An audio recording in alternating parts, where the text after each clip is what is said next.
Ya, assalamualaikum sobat sekalian, bertemu kembali dengan TMC Blog di segmen Box Call. Kali ini seperti biasa kita akan ngobrolin tentang MotoGP, khususnya tentang pasca race seri ke-15 di Aragon, Spanyol, yang pada dasarnya dimenangkan oleh Enea Bastianini setelah mengalahkan Pecco Bagnaia persis di lap terakhir ya, boleh dibilang di lap terakhir, di segmen terakhir, di lap terakhir dia berhasil overtake Pecco Bagnaia dan menjadi juara di Grand Prix Aragon.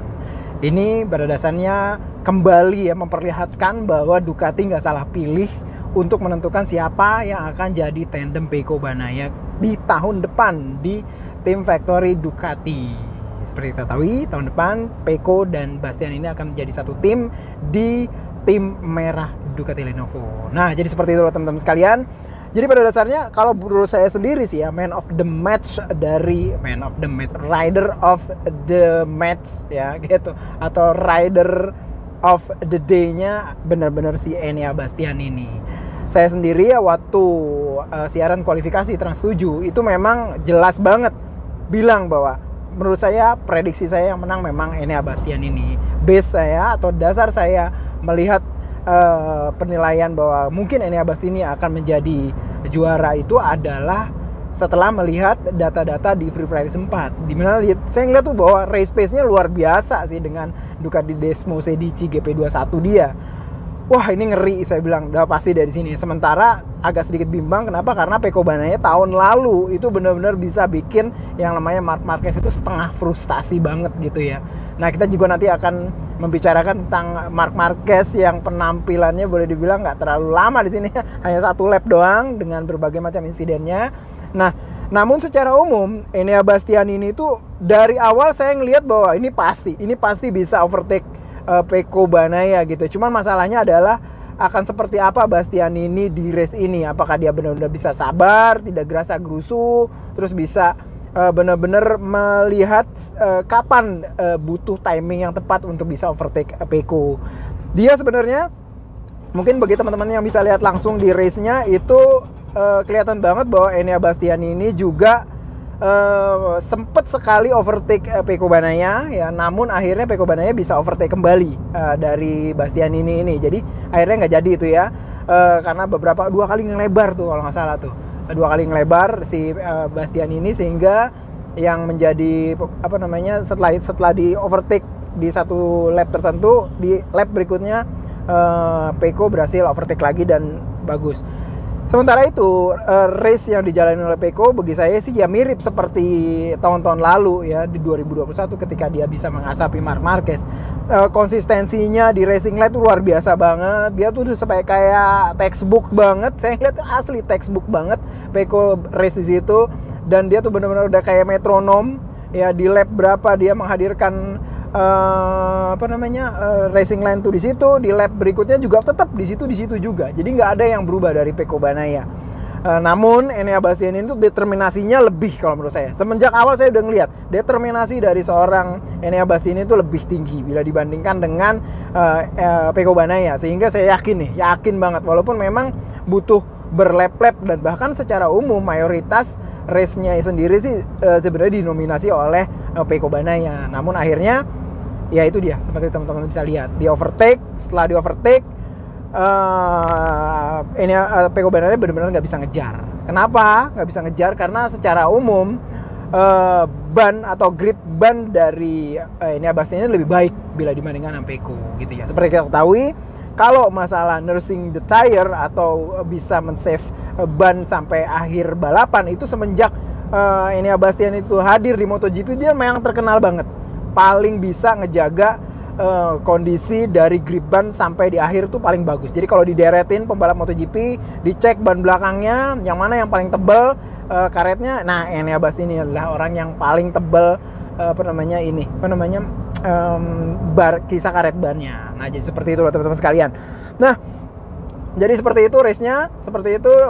Memang ada beberapa pembalap yang juga cukup bagus bersinar di situ, seperti kayak misalkan saya ngeliatnya Brad Binder luar biasa sih untuk pembalap yang menggunakan KTM RC16, dia merupakan, boleh dibilang dia berhasil menghadirkan benar-benar potensinya, terutama di lap-lap awal ketika dia berhasil nyodok, ya boleh dibilang seperti itu, nyodok dari row keberapa tuh, row keempat kalau nggak salah, sehingga akhirnya dia setelah tikungan pertama dia tiba-tiba udah di posisi 5. Itu luar biasa sih kalau menurut saya sih, luar biasa banget. Dan nyodoknya banyak banget dari sisi sebelah kanan luar gitu ya, menuju, jadi pas saat di tikungan 1 dia berada di titik yang dalam ya, titik yang luar gitu ya, karena tikungan pertama dari Aragon kan arahnya kemana, ke kiri gitu ya. Nah jadi seperti itu.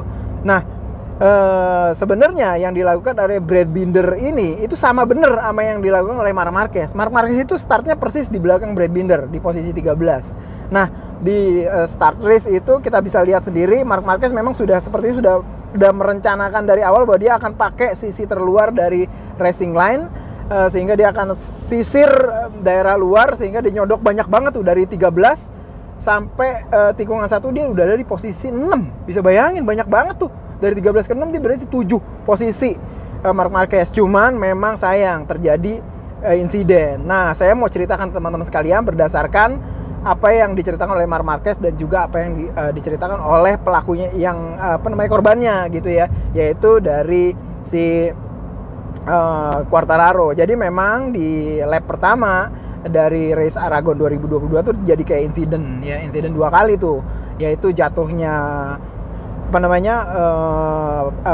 Fabio Quartararo ya setelah menyentuh Marc Marquez, dan juga jatuhnya Takaaki Nakagami setelah juga bersentuhan juga dengan Marc Marquez. Ini sebenarnya apa? Jadi apakah sebenarnya Marc Marquez yang benar-benar bikin benar-benar jadi penyebab dari kedua pembalap ini jatuh? Nah, gini ya, berdasarkan yang diceritakan oleh Marc Marquez dan juga diceritakan oleh Fabio Quartararo, dan juga saya melihat beberapa kali rekaman yang dihadirkan oleh Dorna mengenai kejadian itu. Nih, kejadiannya seperti ini ya teman-teman sekalian. Jadi setelah Marc Marquez itu melakukan sodokan yang begitu banyak banget ya, 7 posisi, dari posisi 13 ke posisi 6, itu dia berada pada titik di mana dia berada di belakangnya Bastianini dan Pecco Bagnaia. Persis. Nah, Pecco Bagnaia dan Bastianini itu ingin melakukan perubahan arah tikungan ke sebelah kanan. Jadi dia mau ke kanan.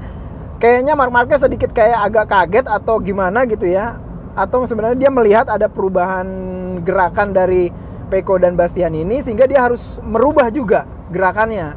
Cuman pada saat dia merubah, dia kayak ada slide. Memang kelihatan banget gitu. Ada slide di bagian ban belakangnya dia. Mungkin karena dingin ya. Karena itu benar-benar memang ya, artinya bukan dingin ya, sebenarnya nggak dingin. Artinya suhu dari ban itu belum optimal menghadirkan grip. Jadi sebenarnya pada kayak gitu, karena memang secara umum bannya sendiri udah dikasih penghangat ban segala macam. Jadi kondisinya ya nggak dingin-dingin banget gitu ya. Cuman masih dingin untuk ukuran ban bekerja dengan optimal.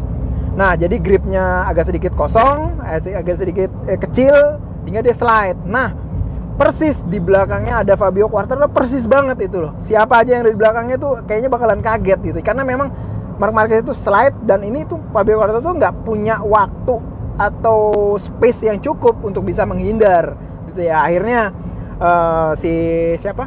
Fabio Quartararo tuh nabrak brace gitu ya, bagian ban belakang. Nah, ini biasa ini kalau teman-teman sekalian juga di jalanan atau di mana gitu ya, kalau ada kita nyentuh ban belakang orang dengan ban depan kita, itu biasanya yang jatuh kita gitu loh. Biasa itu mah kayak gitu. Itu jadi kayak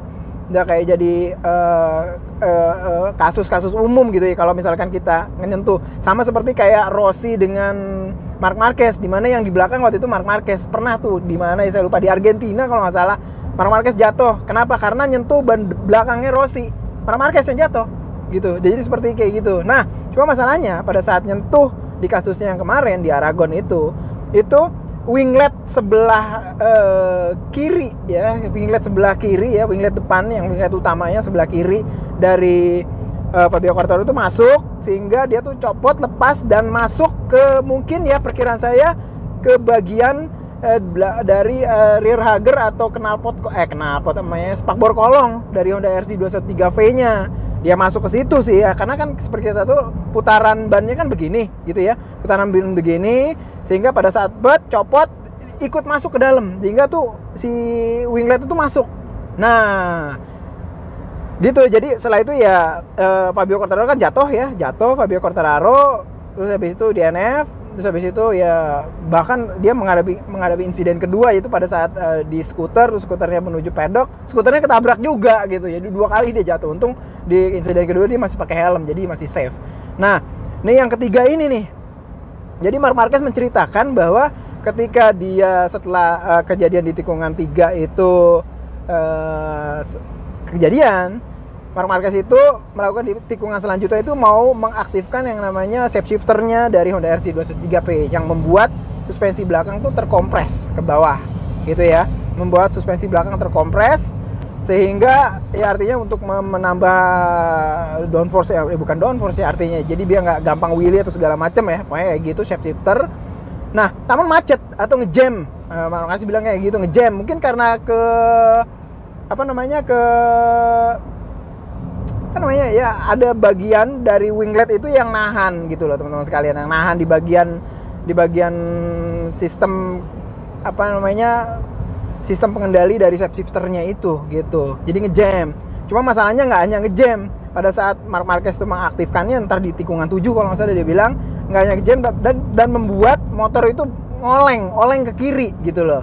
Oleng ke kiri, jadi aktifin, jadi oleng ke kiri. Nah, inilah yang kejadian kedua, di mana di kirinya pada saat dia kenceng itu ada yang namanya Takaaki Nakagami. Jadi dia kena tuh Takaaki Nakagami itu. Pada saat Marc Marquez mengaktifkan hold shot device, dia bilang gitu, padahal itu shape shifter, dia oleng ke kiri. Lalu setelah oleng ke kiri, dia itu kena yang namanya Takaaki Nakagami, dan Takaaki ini juga akhirnya jatuh. Jatuhnya serem banget nih, karena dia jatuh dari motor itu berada di tengah-tengah crowd, ya masih di lap pertama gitu ya, crowdnya masih deket banget gitu antara pembalap. Untungnya nggak kenapa-napa gitu ya, Takaaki Nakagami-nya kayak gitu loh teman-teman sekalian. Nah, jadi kayak gitu. Jadi pada dasarnya saya nggak tahu kayak gimana, cuman memang beberapa orang melihatnya bahwa ini adalah racing incident, termasuk juga Lin Jarvis sendiri sebagai direktur dari Yamaha Racing bilang bahwa ini adalah racing incident atau ini insiden balap. Jadi tidak ada unsur kesengajaan dari siapapun yang melakukannya atau kayak gimana gitu. Jadi ini tuh merupakan racing incident. Jadi seperti itu loh teman-teman sekalian.